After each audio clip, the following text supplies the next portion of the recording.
আল্লাহ পাক যদি এতই দয়ালু হন যে শিরিক ছাড়া সমস্ত পাপ তিনি মাফ করতে রাজি থাকেন, তাহলে কেন 1999টা মানুষ জাহান্নামে যাবে? উত্তর দেন এখন।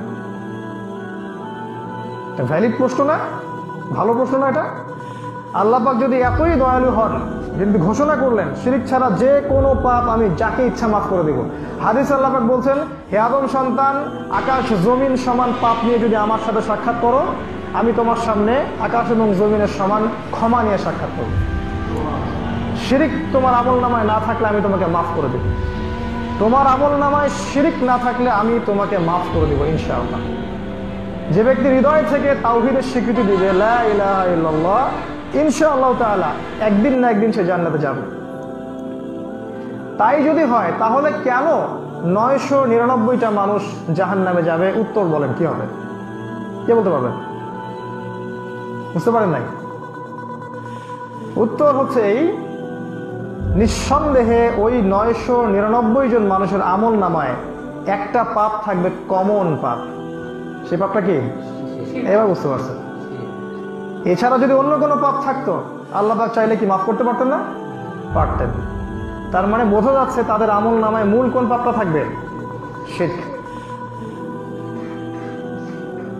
শিরক চিন্তায় হয়, চিন্তার মধ্যে শিরক হয়, আকীদায় শিরক হয়, আমলে শিরক হয়, কথার মধ্যে শিরক হয়, ইসলামের কাছে পূর্ণ আত্মসমর্পণ না করলে শিরক হয়, এবং আল্লাহর হালালকে হারাম করলে শিরক হয়, আল্লাহর হারামকে হালাল করলেও শিরক হয়। শিরক ব্যক্তি পর্যায়ে হয়, পরিবারে শিরক হয়, মসজিদের ভিতরেও শিরক হয়, মানুষকে দেখানোর জন্য নামাজ পড়লে এখানেও শিরক হয়, মাজারে শিরক হয়, নজর মান্যতে শিরক হয়, দোয়ার ক্ষেত্রে শিরক হতে পারে, তাবিজ কবজে শিরক হতে পারে, জাদু টোনায় শিরক হতে পারে। শিরকের ছড়াছড়ি আছে। এমনকি শিরক ব্যক্তি পর্যায়ে হয়, পরিবারে হয়, সমাজেও হয়, শিরক রাষ্ট্রীয় পর্যায়ে হয়। কারণ পরিবারের লোকজন আল্লাহর হালালকে হারাম করে না, আর আল্লাহর হারামকে হালাল করে নেয় না। রাষ্ট্র থেকে আল্লাহর হালালকে হারাম করে দেয়া হয় এবং আল্লাহ পাকের হারামকে হালাল করে দেয়া হয়। আমরা সতর্ক করব আপনাদেরকে প্রথমে আজকে, যে আমল নামায় যে পাপ আছে, শিরকের পাপ যেন কোনোদিনও আমল নামায় ঢুকাবেন না।